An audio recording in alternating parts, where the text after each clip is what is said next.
창세기 22장 1절 2절 말씀입니다. 그 일 후에 하나님이 아브라함을 시험하시려고 그를 부르시되 아브라함아 하시니 그가 이르되 내가 여기 있나이다. 여호와께서 이르시되 너의 아들 너의 사랑하는 독자 이삭을 데리고 모리아 땅으로 가서 내가 너에게 일러준 산 거기서 그를 번제로 드리라. 아멘. 여러분, 제가 결론적으로 말하면요, 이게 정말로 힘들지만은 가장 큰 은혜가 된다는 것을 기억하시길 바랍니다. 여러분은 내가 가진 것 중에서 제일 놓기 싫은 것이나 또는 절대 이것만큼은 빼앗길 수 없어 하는 것이 있다면 그것이 무엇입니까? 아마 대부분의 사람들은, 현대에 사는 사람들은 이런 걸 가지고 있을 거예요. 나는 이것만큼은 절대 놓기 싫습니다. 그리고 또한 누가 이것을 빼앗으러 간다면 나는 목숨을 걸고서 이걸 목숨을 가지고서 나는 이걸 지킬 것입니다 라는 것이 거의 있을 겁니다. 뭐 오늘 이 자리에 있는, 뭐 굳이 이 자리에 있는 여러분이 아니더라도 현대에 사는 사람이라면은 제일 놓기 싫고 또 이것만큼은 내가 절대로 놓을 수 없다 하는 것을 뭐 가지고 있을 겁니다. 그런데 여러분들이나 오늘 현대에 사는 사람 중에서 내가 이 제일 놓기 싫고 이것만큼은 빼앗길 수 없어 라는 걸 뽑으라 하면은 과연 무엇을 뽑을까요? 평균적으로 현대에 사는 사람들을 제가 가만히 이 말씀을 준비하면 생각해 봤습니다. 현대에 사는 사람들이 내가 손에 제일 놓지 없고 이것을 위하여서 내가 정말로 달려가고 하다못해 어떤 사람들은 목숨을 걸으면서까지도 이것을 내가 꼭 내 것으로 만들어야 되겠다라는 것은 거의 다가 있는데 그 중에서 가장 1순위로 뽑아라 하면은 물질을 뽑지 않을까라는 생각이 듭니다. 쉽게 말해서 뭐예요? 돈이나 이런 것을 가장 소중하게 여기는 현대 사람들의 모습이 아닐까라는 생각을 합니다. 과거에 쉽게 말해서 조선시대까지는 안 가더라도 과거 한국 현대사라 그러죠. 지금이 아니고 중대사라 하나 그때는 중대사라 하나 때 1900년대 이전까지만 하더라도 이 사람들에게 가장 소중한 걸 뽑아라 그러면 자신들의 명예나 자존심이나 이런 무형적인 걸 뽑았습니다. 그래서 과거의 선비들은 자기의 명예나 가문의 명예를 위해서 목숨도 아끼지 않을 정도로 그 정도로 아주 소중하게 여기고 그것을 위하여서 평생을 칼을 간다라는 말을 할 정도로 그렇게 무형적인 것에 대한 자존심이 엄청 강했고 그것을 가장 소중히 여겼는 반면에 오늘 현대에 사는 사람들은 이 물질이라는 것을 가장 소중하게 여기고 이것을 가장 1순위로 뽑고 있습니다. 왜 그럴까요? 이 무형적인 것이 요즘 사람들 말로는 빌리면 그래요. 이 무형적인 거 자존심이나 명예가 밥 먹여주냐?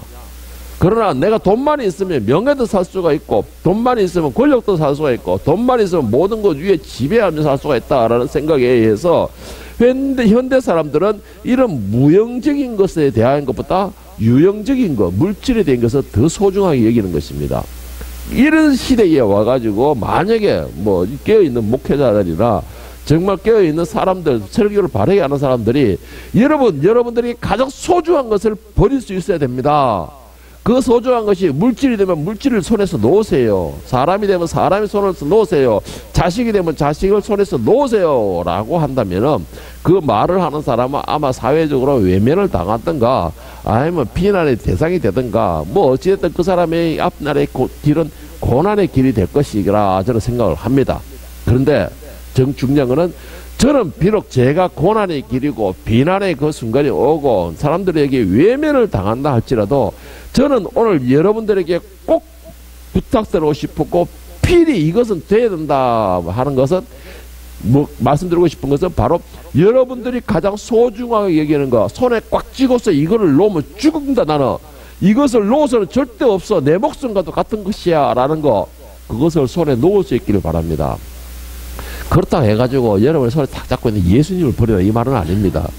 예수님을 버리라는 목사님께서 내 손에 꽉 쥐고서 내가 소중한 것을 버리라 그럽니다. 그래서 난 예수님을 버릴 겁니다. 아마 그 사람 내가 장담하는데 그 사람은 최고 1순위 예수님이 아닐 겁니다. 그 사람은. 네, 여러분 저는 그렇게 비난이 오고 어째 한다 할지라도 여러분의 손에 꽉 쥐고 이것이 나의 전부다 생각하는 나는 그것을 꼭 놓기를 바랍니다. 여러분들이 네가 그렇게 살아봐 네가 사회생활을 해봐 한다고 할지라도 저는 여러분들에게 그 말씀 드리고 싶어요. 왜? 여러분들이 이것이 내 목숨과 같고 나에게 전부다라고 하고 손에 꽉 쥐고 있는 그것이 나를 죽일 수 있는 원인이 될 수가 있다는 말입니다. 나를 죽일 수 있는 원인이 될 수가 있는 것이고, 또 한 가지 더 큰 것은 내가 그것에 대하여 과감하게 버리고 손에서 놓을 수 있을 때에 그것을 보신 하나님께서는 우리에게 더 큰 것으로, 더 값진 것으로 채워주신다라는 것을 저는 분명하게 말씀을 드리고 믿습니다. 그렇기 때문에 여러분들도 여러분이 가장 소중하게 여기는 그것을 놓아보세요. 이 말씀의 뜻은 이 땅에서 여러분에게 가장 소중한 것을 두지 말라, 이 말입니다. 이 땅에서 내가 아무리 소중하게 여기고 아무리 내가 잘 간직하고 내가 아무리 멋진 튼튼한 그러한 이 보석함에다가 뭐 아니면 금고에다 넣어놓는다 할지라도 결국은 내 것이 안 됩니다, 여러분. 그게 중요한 거는 그거예요. 결국 내 것은 되지 않는다라는 말입니다.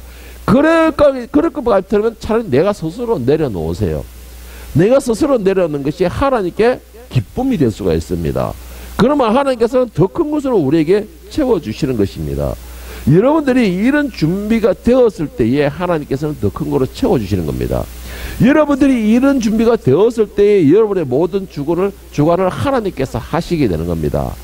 그런데 된다면은 하루하루 지나서 한 달, 지나서 1년, 지나서 여러분의 평생이 하나님 것이 되는 것입니다. 그것이 가장 쉬운 방법인데 우리는 그걸 하지를 못해요. 그저 내 손에 꽉 쥐고 있으면 그것이 내 것이 될 것처럼 죽을 때까지, 죽으면서도까지 이걸 안 놓는 사람들이 대부분입니다. 그건 얼마나 안타까운 안타까운 사람들입니까? 이것을 꽉 쥐고 있으면 그것으로 인해서 결국은 내가 가야 할 곳은 무거워서 못 갑니다, 그게. 저는 그 말을 하고 싶어요. 내가 짊어지고 있는 짐이나 내가 꽉 쥐고 있는 거 이거 있으면 내가 천국을 하는데 무거워서 못 갑니다. 제가 이렇게 한번 요즘에 가서 이제 목사가 되고 좀 나이가 있다 보니까 이제는 이제 이 운명하는 소천하는 분들에 가가지고 그 소천 예배를 가야 될까요? 하여튼 그런 예 한 번씩 주도를 합니다. 하면은 가가지고 보면 대부분이 못 죽어가지고 막 힘들어가 게레게레 하는 사람들의 그 이거를 다 만져보면은 공통점 하나가 있어요. 뭐냐면은 짐을 너무나 가지고 있어요. 짐을 너무나 가지고 있는 거예요. 그래서 그 짐 때문에 하나님께 가지를 못하는 거예요. 천사들이 데리고 와가지고 올라가고 하고 싶어도 그 짐 때문에 못 가는 겁니다. 그래서 나는 그분들에게 손잡고 막 기도를 해주는 게 뭐냐? 성도님, 집사님, 권사님, 장로님, 이거 놓으세요. 이거 놓으세요. 이거 집사님 거 아닙니다. 그리고 자녀도 놓으세요. 집사님이 챙겨줄 수 있는 게 아니에요. 주님께 맡기세요. 주님께서 하시는 겁니다. 저는 그 사람들에게 기도를 해주면서 하는 게 손에 잡고 있는 거 놓으세요라고 많은 기도를 해줍니다. 그와 같이 저는 여러분들에게도 똑같은 말을 해주고 싶어요. 이 2022년 이제 한 달밖에 남지 않았습니다. 11개월 동안에 손에 꽉 쥐고 이것을 취하기 위해서 열심히 달려왔던 그 11개월, 이제는 남은 한 달 동안에는 놓는 연습을 해보기를 바랍니다. 그러면 여러분들이 이 남은 한 달 동안은 지나온 11개월보다 더 큰 복이 되고 더 값진 한 달이 될 줄로 믿습니다. 여러분, 오늘 본문에 보면 아브라함에게 하나님께서 바로 이런 요구를 하십니다.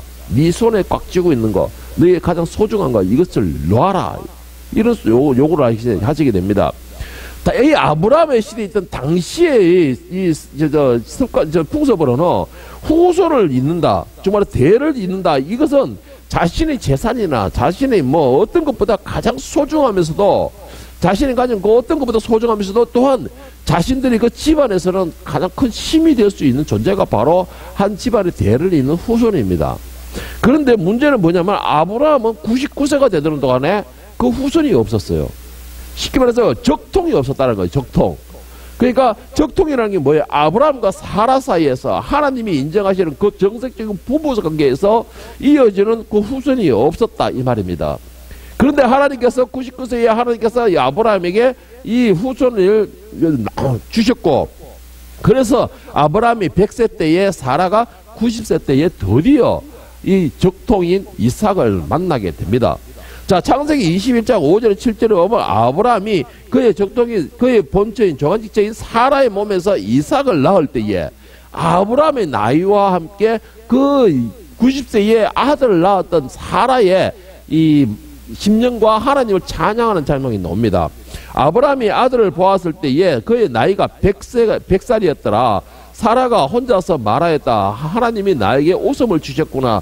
나와 같은 늙은이가 아들을 낳았다고 하면 듣는 사람마다 나처럼 웃지 않을 수 없겠지. 그는 말을 계속하였다. 사라가 자식들에게 젖을 물리게 될 것이라고. 누가 아브라함에게 말할 엄두를 내었으랴. 그러나 내가 지금 늙은 아브라함에게 아들을 낳아주지 않았는가. 자, 세 번째 버전으로 제가 읽어드렸습니다. 여러분, 여기에서 말씀하신 것은 아브라함이 100세 때에 사라가 90세 때에 이 말이 무슨 말이냐면은 이들은 이제 나이가 찰 대로 차가지고 후손은 그냥 이제 죽을 날만 기다리고 있는 그런 나이가 바로 이 아브라함과 사라의 그러한 나이였고, 그리고 아브라함은 그나마 위안이 되었던 게 몸종의 후손에서 몸에서 나왔던 이스마엘, 그 이스마엘에게 희망을 걸고 그렇게 있었는데, 그런데 결국은 뭐예요? 하나님이 역사하시니까 아브라함이 100세, 사라가 90세에 하나님이 그 사라라 이거 웃게끔 만들으셨다 이 말이에요. 그러니까 이들이 봤을 때 쉽게 말해서 아브라함과 이 사라의 입장으로 봤을 때 이 이삭이라는 존재는 과연 어떤 존재일까요? 자신이 목숨과도 바꿀 수 없는 존재가 바로 이삭이라는 존재입니다.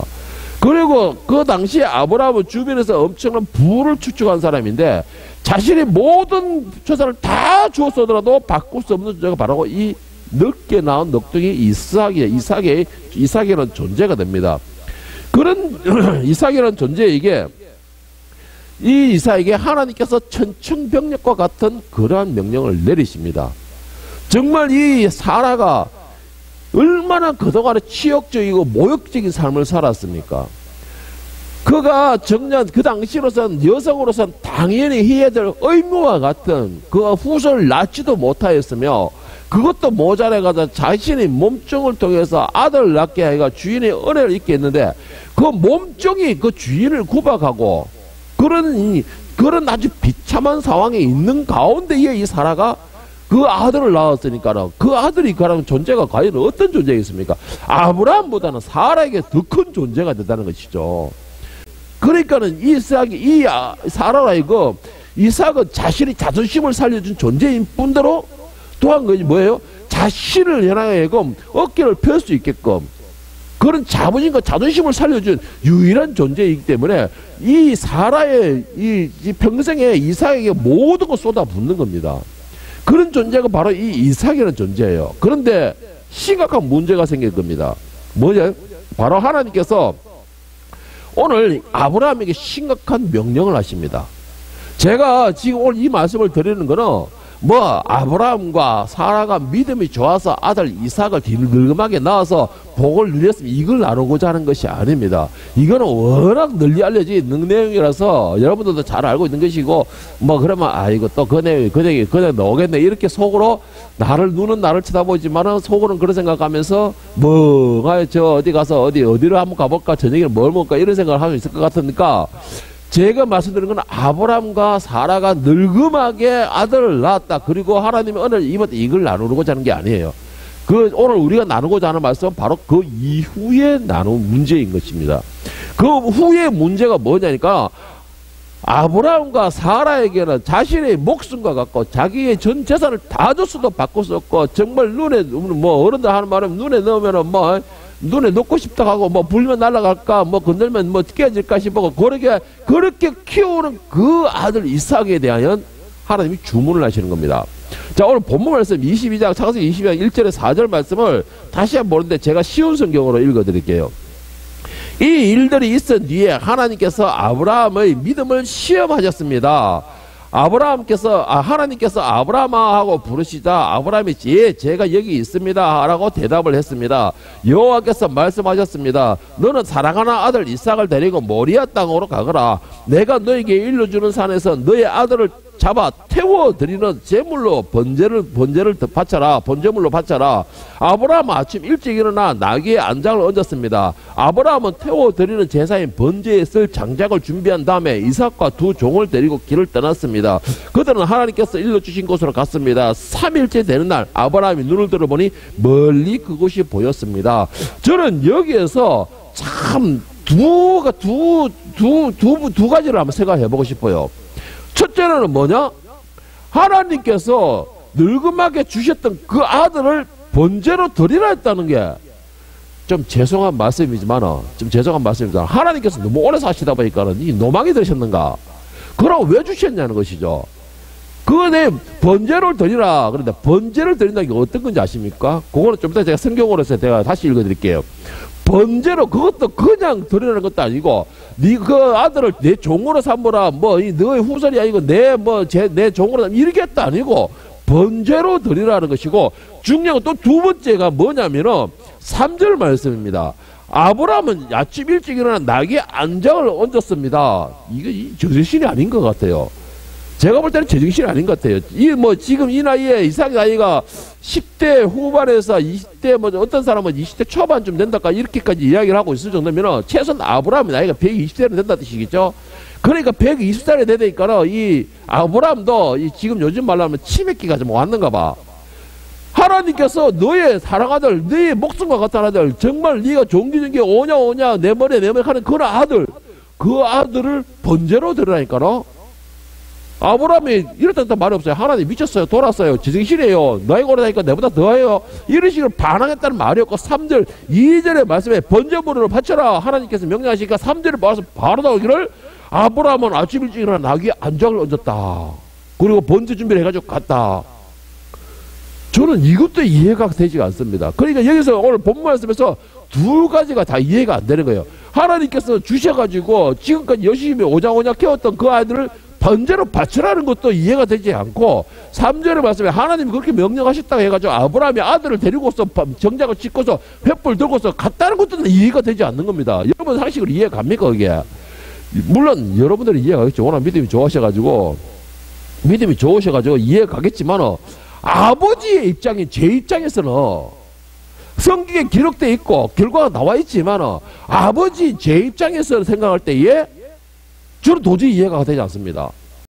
하나님의 주문도 도저히 이해가 할 수가 없는 내용이에요. 그런데 아브라함은 하나님이 명령하셨다고 일체의 말 한마디 없이 순종했다라는 것이에요. 가장 소중한 거, 내 모든 것을 다 주고도 바꿀 수 없는 그 소중한 거, 내 목숨 가지고도 바꿀 수 없는 내 손을 꽉 쥐고서 눈앞에서 사라지면 내가 안절부절 못하는 그 늑둥이 아들, 그 아들을 바치라는 겁니다. 여러분, 이 아브라함이 하나님의 명령을 받았다. 정말 아브라함이 지금 살고 있는 곳은 브엘세바라는 곳입니다. 브엘세바라는 지역인데 하나님께서 또 그것도 이상해요. 아니 제물로 바치라 그러면 그냥 브엘세바 거기에 네가 있는데 그 어차피 재단을 쌓았으니까 나야 거기서 바치라 이러면 될 건데 왜 하필이면 하나님께서 브엘세바에서 모리아산까지 가라 거기에서 제물로 바치라 라고 했을까요? 오늘 여러분 브엘세바에서 모리아 땅까지 거리가 어떻게 모리아산까지 거리가 얼마나 되는 줄 아십니까? 지형을 보시면은 저기에서 저렇게 되어 있습니다. 길은 두 가지 종류가 되어 있는다고 그랬죠. 그런데 아브라함이 지금 간 거리가 어디예요? 저 실선으로 갔다는 뜻이에요. 저게 시간이 적혀 있다라는 것은. 자 이렇게 갔는데 아브라함이 있던 브엘세바부터 위에 있는 모리아산까지의 거리가 약 90km입니다. 거리가 약 90km예요. 정말해서 여러분 90km 가면 어떨지 모르겠지만 대구에서 창원까지 거리가 정도 된다 이 말입니다. 하나님께서 왜 지금 있는 네가 쌓은 재단에서 들어가면 됐겠는데 왜 저 멀리까지 가라고 했을까요? 여러분 그런데 중요한 건 저기에서 저기까지 하나님 명하신 저 거리까지 가는데 시간이 얼마나 걸릴 것 같습니까? 제가 헬스하는 곳으로 계산해 가지고 그리고 일반 사람이 걷는 걸로 계산하니까는 저 90km 가는데 조금 빠르게 그러면 하루만 갑니다. 하루만은 가요. 빠르게 걷게 되면 천천히 가도 계산하니까는 하루 반나절이면 갑니다. 천천히 가도 하루 반나절이면 가는데 왜냐 제가 3km를 달리는데 25분 정도 그냥 3km를 천천히 제 걸음으로 저는 다른 사람보다 좀 느려요. 다리 좀 짧아가지고 좀 느리는데 제 걸음으로 조금 천천히 걷는데 3km를 걷는데 보통 한 25분 정도 걸립니다. 25분에서 30분 정도 걸립니다. 그걸로 계산하는 것 같으면 저 거리를 하루에나 저 같은 경우는 하루 반나절, 누구도 하루 반나절 조금 하면 걸릴 거예요. 그런데 보통 일반 당시에는 걸어다니는 사람들 입장에서는 하루만은 간다라는 것입니다. 그런데 오늘 이 아브라함이 저 거리를 가는데 며칠 걸렸답니까? 3일 걸렸다 했어요. 그런데 3일 만에 도착한 것도 아니에요. 3일 후에 눈을 보니까 멀리서 보이더라라는 것입니다. 그러면은 더 걸렸다는 뜻이죠. 더 걸렸다는 뜻이에요. 그러면은 원래 산에는 내가 보는 것과 산의 거리는 어마어마한 차이가 있으니까요. 더 걸렸다라는 것입니다. 그런데 중요한 게 왜 저기서 저기까지 가가지고 하나님께서 너를 바쳐라 했느냐.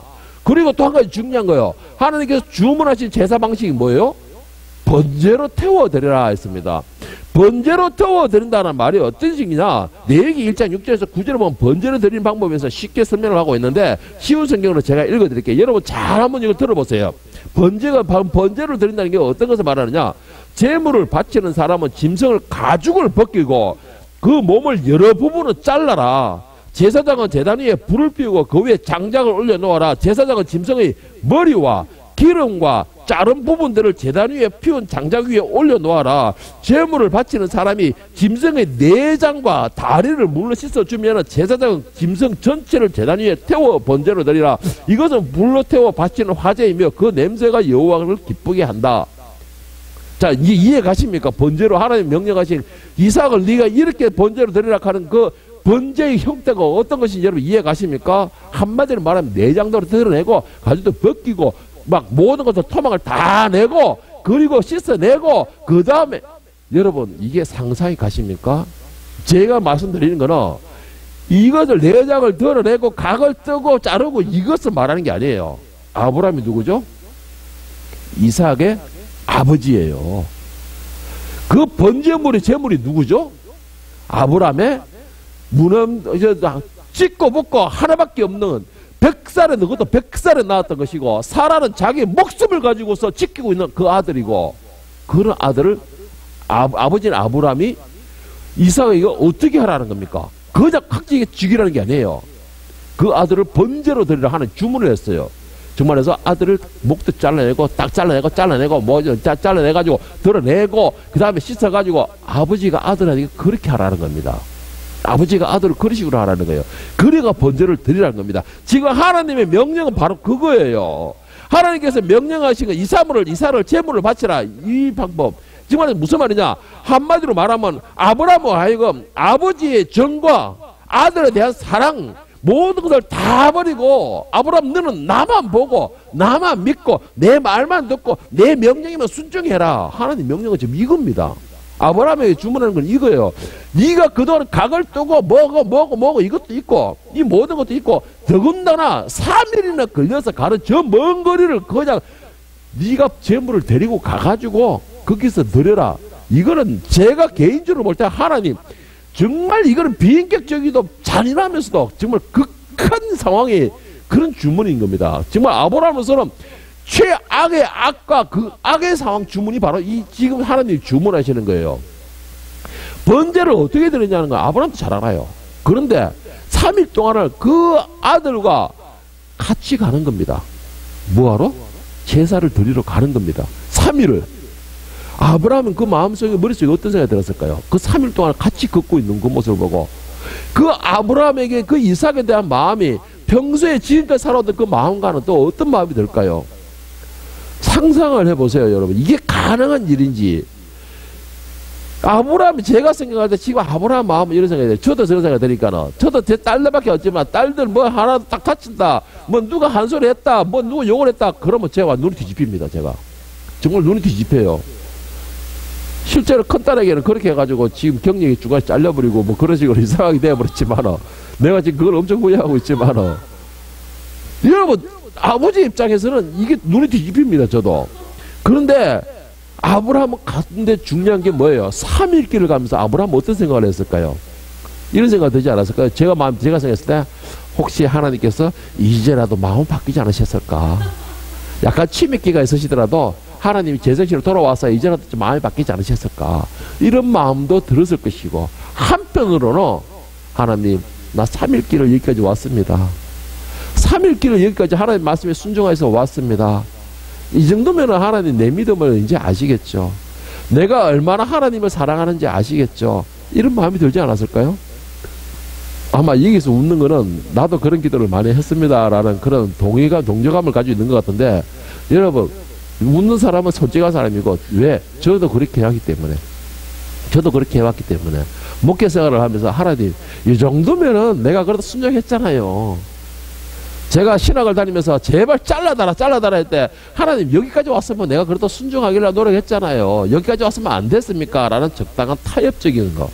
하나님과 타협하려 했던 거. 그런데 뭐예요? 응답이 없다라는 겁니다. 응답이 없다라는 것이에요. 하나님께서 응답이 없다라는 것입니다. 제가 말하는 거, 신학교 졸업반까지 왔으니까 하나님 이 정도면 됐잖아요. 라고 하는데 응답이 없어요. 아브라함의 마음이 그런 줄 알았을까요? 3일 동안 여기 뭐 예루살렘 정말해서 아니 모리아산 땅까지 왔었으면은 하나님 이 정도면 안 됐습니까? 라고 하는데 하나님은 응답이 없었다라는 것이죠. 응답이 없었다는 겁니다. 그런데 더 중요한 게 뭔지 아세요? 이 모리아 땅까지 왔을 때도 하나님 아무 응답이 없을 때야 이 아브라함의 행동이었습니다. 아브라함은 결국은 어떻게 해요? 이삭을 데리고 제단을 쌓고 그 위에다가 이삭을 잡습니다. 아브라함은 저는 이게 뭐냐, 하나님이 응답이 없다라는 것은 결국은 하나님이 하라는 뜻이다. 그러면 그 하나님에 대해서 순종해야 된다. 왜 순종했을까요? 아브라함을 믿었다라는 것입니다. 뭘 믿었을까요? 너의 아들 이삭을 통해서 내가 너의 후손들을 번성시킬 것이다. 이건 하나님이 약속하신 겁니다. 아브라함과 약속하신 것이에요. 그러면은 내가 혹시 목도 잘라내고 내장도 덜어내고 가죽도 벗기고 잘라내고 하고 번제를 드렸다 할지라도 아브라함 믿음이 뭐예요? 하나님이 이 이삭을 다시 살리실 것이다 라는 믿음을 가지고 있었다라는 증거예요. 그렇기 때문에 가능해지는 거예요. 왜? 하나님께서 하나님께 입으로 아브라함과 약속한 것이 너의 후손 사라와 너와의 사이에서 나온 그 이삭을 통해서 내가 너의 후손을 너의 후손들을 번성시키겠다 하셨기 때문에 그러면 아브라함을 믿었다는 거예요. 그 증거가 뭐냐? 히브리서 11장 17절에서 19절에 보면은 이 히브리서 기자가 아브라함의 요 상황에 대해서 설명을 합니다. 자, 세 번역을 읽어드릴게요. 아브라함은 시험을 받을 때 믿음으로 이삭을 바쳤습니다.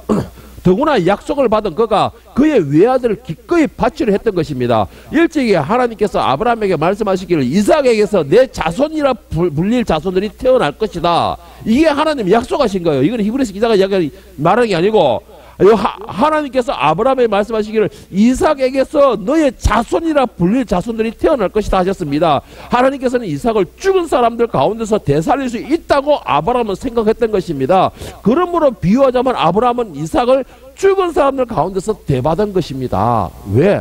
아브라함은 실제로 이삭을 죽인 거랑 똑같아요.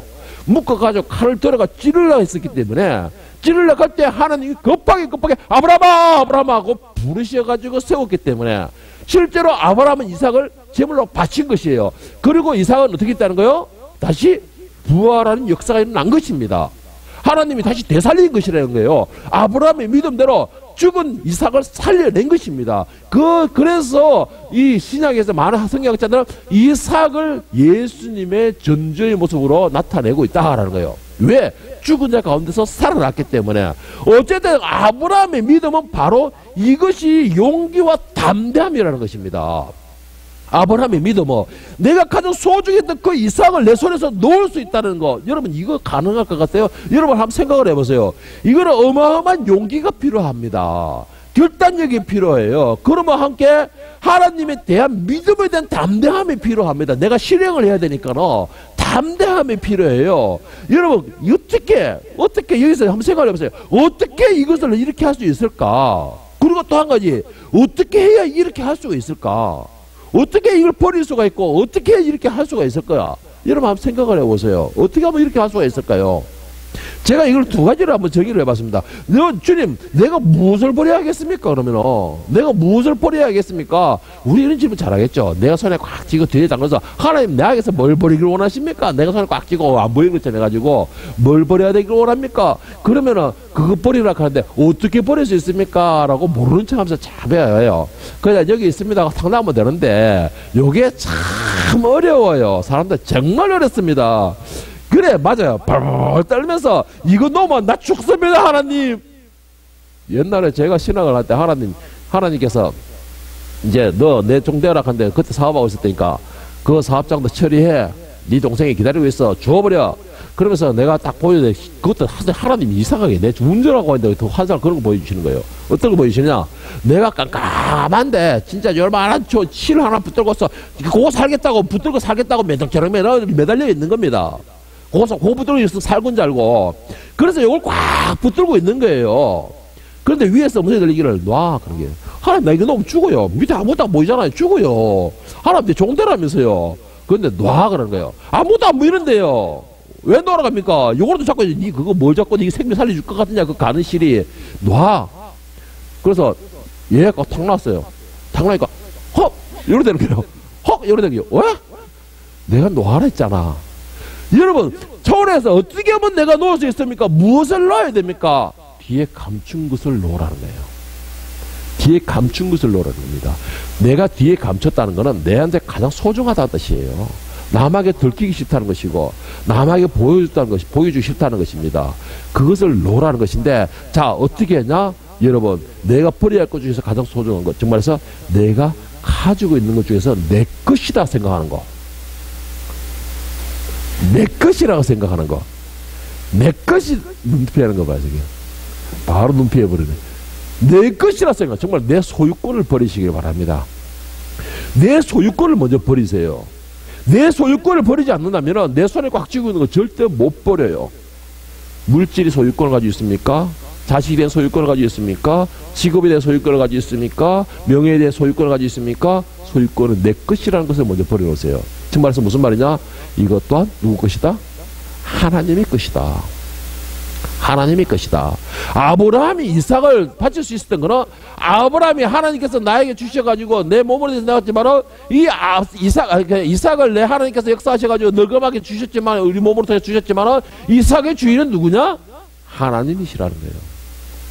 하나님 것이기 때문에 하나님께 드린 것이라는 게 학개서 2장 8절에 뭐냐? 은도 내 것이요 금도 내 것이요 만군의 여호와의 말이니라. 모든 것이 다 내 것이라는 거예요. 그래 아브라함의 마음은 이것을 놓을 수 있었던 게 뭐예요? 주신이 이도 여호와시요 거두가신 이도 여호와시요. 이 이삭도 하나님이 주신 것이고 그 이삭을 취하신 분도 하나님이십니다. 이것이 될 때에 여러분 내 손에서 놓을 수가 있어요. 그런데 이걸 나는 하나님 꽉 쥐어서 하나님 절대 이것만은 놓을 수가 없습니다. 이건 내 생명이고 내 모든 것입니다. 이것을 있어야 내가 살 수 있습니다. 라고 꽉 쥐고 있는 거 여러분 그걸 들고 있으면 문제가 뭐 생길지 아세요? 하나님의 말씀이 들리지 않습니다. 분명히 말씀드릴게요. 내가 가장 소중하다 생각되는 거 이걸 꽉 쥐고 있으면 하나님 말씀이 들리지 않습니다. 정말로 아브라함이 이삭 이것만큼은 절대 놓을 수 없습니다. 라고 말할 때는 아브라함과 하나님과의 관계가 그때부터는 유지가 되지 않는다라는 것이죠. 그러면 하나님 말씀이 들리지 않는 게 들리지 않아서 안 들리는 게 아니고 듣기를 거부하는 것이죠.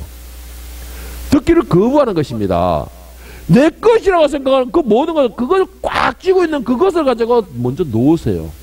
그 소유권에 대한 것을 내가 먼저 포기를 하세요. 내 것은 없다라는 것이죠. 내 것이 있으면 그때부터는 하나님과 나의 관계가 멀어지게 됩니다. 왜? 목소리 들리지 않아요. 하나님께서는 욕심쟁이에요. 그러면서도 정도를 건너버립니다. 뭐예요? 내가 준 거니까 그 소유권 내가 줬어. 다만 네가 사용할 뿐이야. 내 것을 내가 가져가겠다는 것이죠. 그러면 나는 어떻게 해야 돼요? 예, 맞습니다. 내 것이 아닙니다. 하나님 것이니까 하나님 가져가십시오. 이게 소유권을 내려놓는 거예요. 욥기서 1장 21절을 보면 여러분 잘 아는 내용이 나옵니다. 욥이 모든 걸 다 잃어버리고 그 부인이 저주를 할 때 욥이 한 말입니다. 이르되 내가 모태에서 알몸으로 나왔은즉 또한 알몸으로 거두려 돌아갈지라. 주신 이도 여호와시요 거두시는 이도 여호와시니 여호와의 이름이 찬송받을지어다. 여러분 이 신앙 고백을 할 수 있기를 바랍니다. 여러분 이 신앙 고백을 하면서 내 손에 꽉 쥐고 있는 거 이걸 탁 펴었을 때 여러분의 신앙은 몇 단계가 팍 뛰어듭니다. 팍 뛰어들어요. 그리고 내가 가장 소중하게 생각하는 이 모든 걸 꽉 쥐고 있는 걸 탁 펴고 내 소유권에 있는 것을 딱 펴고 하나님께 모든 것을 하나님 것입니다 라고 인정할 수 있을 때에 그때는 하나님이 이제 여러분의 책임을 지는 거예요. 실제로 그런 역사가 일어났잖아요. 이삭은 평생에 아브라함이 하나님께 순종하고 그 이삭은 아버지의 말에 순종하고 믿음을 가진 결과 이삭은 그 평생에 하나님이 이끄시고 하나님이 인도하시고 보살피심에 그의 평생은 번성하는 역사가 일어났었습니다. 자, 두 번째에 그러면 어떻게 하면 되느냐? 내가 손에 꽉 쥐고 펴면 죽는다 생각하는 것은 다 있을 거예요. 손에 꽉 쥐고서 무언가를 꽉 쥐고서 이것을 펴야 됩니다. 손을 펴야 돼요. 예를 들어 가지고 원숭이를 잡는 방법이 나왔는데 원숭이를 잡는면 아주 간단하답니다. 정말 그 빠른 놈은 어떻게 잡을 거나 그런 생각했었는데 의외로 간단하답니다. 자그마한 구멍에 항아리를 가져와 가지고 이 손가락 손가락만 딱 들어가준 대로 그 항아리를 가져와 가지고 나무에 꽉꽉 묶는데요.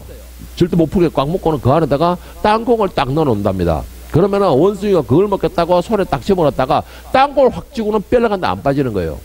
안 빠지는 겁니다. 사냥꾼이 자신을 잡으러 가는데도 소리만 깨깨깨깨 지를 뿐이지 절대 땅콩에 있는 손을 안 놓는답니다. 이걸 펴면은 그게 쉽게 빠져나와가지고 도망칠 수 있는데 원숭이는 그걸 놓지 않는답니다. 그래서 잡힌대요. 여러분, 내가 손에 꽉 쥐고 있으면 절대로 나를 묶고 있는 그게 절대로 안 빠집니다. 결국 뭐 해야 돼요? 사단에 내가 먹이밖에는 안 되는 것입니다.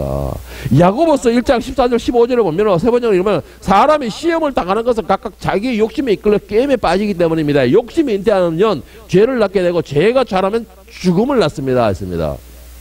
내가 꽉 쥐고 있으면은 결국 죽는 거예요. 원숭이가 잡혀면 어떻게 해요? 결국 죽은 것밖에 들어가겠어요. 그가 막 이 평화로운 곳에서 지 만들어 살다가 동물원이나 어디 가가지고 가면은 중국에 가면 뭐예요? 산채로 원숭이 고로 먹는데요. 산채로. 그런 시대밖에는 안 되는 거예요. 이걸 내가 꽉 쥐고 내가 이거에 대한 욕심을 이것을 펴지를 못하면 결국 내가 죽는 것입니다. 이 이삭도 결국은 아브라함이 그 꽉 쥐고 있는 것을 폈고 하나님 앞에 모든 걸 폈고 그 결과가 이삭은 하나님 그 아버지 아브라함을 믿고 그리고 그 아브라함이 믿는 하나님을 믿고 순종한 결과 이삭은 아까도 말했지만은 그가 가는 곳곳마다 번성하는 역사가 일어납니다. 창세기 26장 21절 22절에 보면은 우물로 인해서 늘 주변의 사람들과 다투게 됩니다. 그때에 이 이삭이 한 말이에요. 한 행동입니다. 또 다른 우물을 봤더니 그들이 또 다툼으로 그 이름을 신나라 하였으며 이삭이 거기서 옮겨 다른 우물을 봤더니 그들이 다투지 아니하였으므로 그 이름을 르호봇이라 하여 이르되 이제 여호와께서 우리를 위하여 넓게 하셨으니 이 땅에서 번성하리로다 하였다. 아브라함의 그 말대로 하나님 드리라 하니까는 그 사랑한 아들도 그냥 아낌없이 내 그 소유를 포기하고서 그냥 손을 펴고서 드렸습니다. 그러니까 그 신앙을 본받은 이삭도 역시 똑같은 거예요. 내가 열심히 팠지만은 아버지 아브라함이 팠던 그 자리를 내가 팠지만은 주변에서 시기함으로써 자꾸 매우고 싸우니까는 그래 너 가지가 또 다른 데 또 팠더니 또 거기서도 싸우고 그럼 너 가지가 다른 데 또 팠 또 싸우고 결국은 그렇게 너 가지가 하니까 결국은 하나님 더 크게 역사하시는 게 어떻게 하냐. 이삭이 파는 곳마다 물이 맑은 물이 솟아나더라는 것입니다. 그거 그 당시에 그 지역에서 팔레스타인에서 물이라는 거는 곧 그들의 생명이에요. 재산과 같은 겁니다.